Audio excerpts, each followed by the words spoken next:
Did you just get promoted? Are you stepping into a leadership role? Are you unfamiliar with how to be a good leader? Is it slightly terrifying because you want to make sure that you're the leader that maybe you didn't have? Or you learn some things from your leader of what not to do, but you're not quite sure how to apply it from the very beginning? Stay tuned. We're talking about what to do as a new leader to set yourself up for success right away. The top 3 things a new leader should focus on in order to be successful from day one. I'm Erin Lydy with Risen Path Consulting, where I help leaders improve employee engagement and workplace culture. This video focuses on people who are new to leadership, new to management, and want to get started off on the right foot. The first thing I want you to do is reflect on the leadership experiences you've had. The leaders you've had in your life, whether they were direct managers or leaders through volunteer groups or leaders through sports or coaches. What did they do that set them apart, that made you feel good about them being your leader? I want you to spend some time focusing on the leaders that you didn't really like, or you didn't really like their style and why. And then the leaders who you really enjoyed being around and really enjoyed working for or working with. It doesn't have to be someone who is a direct boss or a direct manager, but maybe someone you identified as a leader.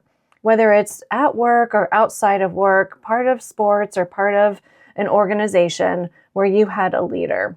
What was it about that leader that you really enjoyed?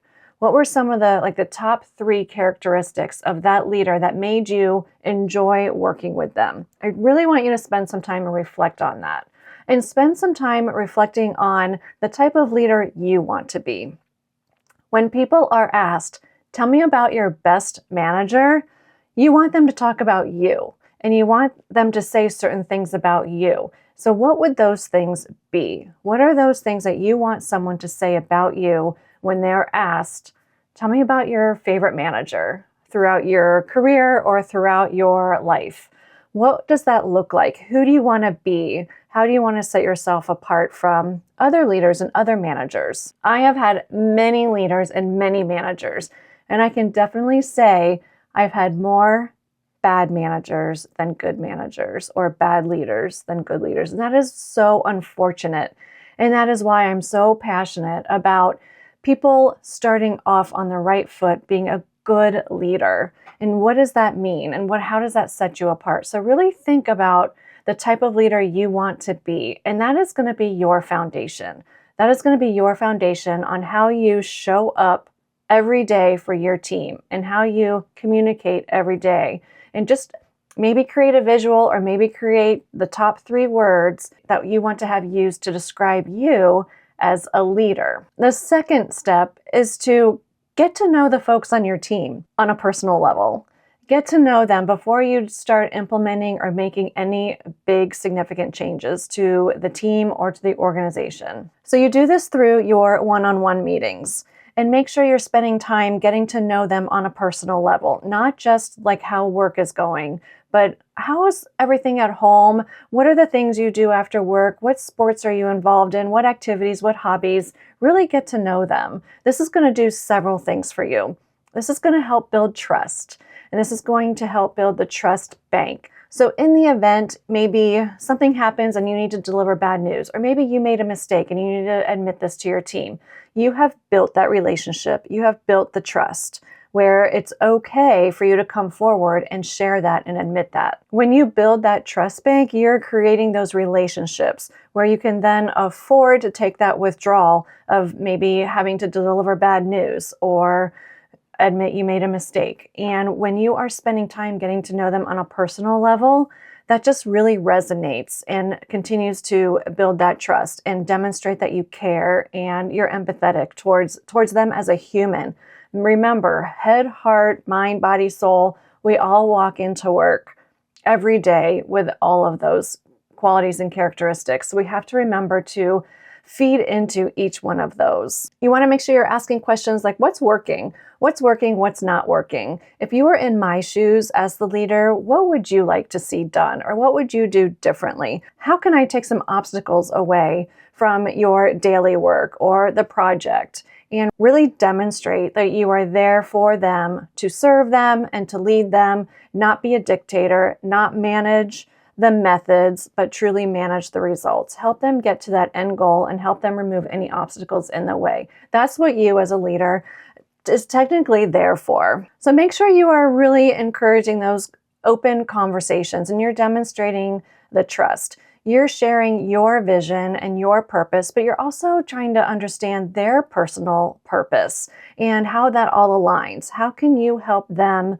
with their purpose? They most likely joined your team or joined your organization because they felt there was a shared purpose. The type of work you do really resonated with them and they wanted to be a part of it. So how can you align their purpose to the organization's purpose to then help retain your employee and give them a reason to continue to enjoy coming to work? Always be open, honest, transparent, and humble.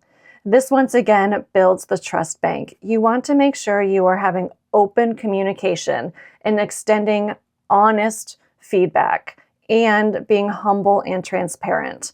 We all make mistakes. As leaders, we're going to make mistakes. And you want to make sure you let your team know that you realize they're going to make a mistake and you're going to have their back. And you're going to get all the information you need before making a decision. But you're also going to support the fact that everybody makes mistakes. And you'll admit to when you make mistakes so that your team sees you as a real person as well. Again, that continues to build the trust bank. When they see that their leader is transparent and is humble and is also just a human being, that's going to continue to build that relationship. And you will continue to be a leader that they want to continue to work for. Once again, you're reflecting on those top characteristics you want to be known as a good leader. So make sure that those are part of your daily activity. You're looking at these words, you're reviewing these words, you're reflecting on these words, and you're really embedding them into your daily activities to make sure that you are the leader that you want to be and that your team wants to work for and work with.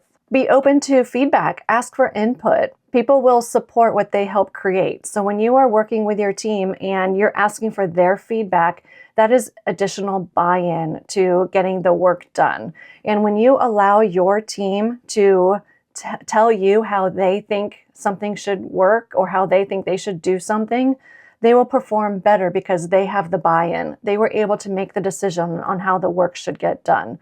So it's always important to always be open to feedback, receiving feedback, and having your team have the buy-in when it comes to those decisions at that level. Let's bring it all back together. The top 3 things you as a new manager need to focus on in order to get yourself set up for success right away. Reflect on the leader you want to be. Have those top 3 words and characteristics that you want to be known for as the leader that your team will always want to be a part of and work for. Get to know your team before you make any big changes to the team or implement any new process or procedures. It's really important to have those conversations and get to know them on a personal level and build that trust with the team. And of course, be clear, be humble, be transparent, be open to feedback. It's okay to make mistakes, and we're all human beings, and you are going to demonstrate that at the times when you goof up or you make a mistake, you know it's okay for them to occasionally do that as well, and you have their back. There's no such thing as a perfect human being. If you focus on these 3 things right away, you will set yourself up for success. Your team will enjoy working for you and working with you, and you will be the manager that they talk about when they are asked, who is the best manager you had throughout your career? If this was helpful, be sure to like and subscribe and stay tuned for more content around employee engagement and workplace culture.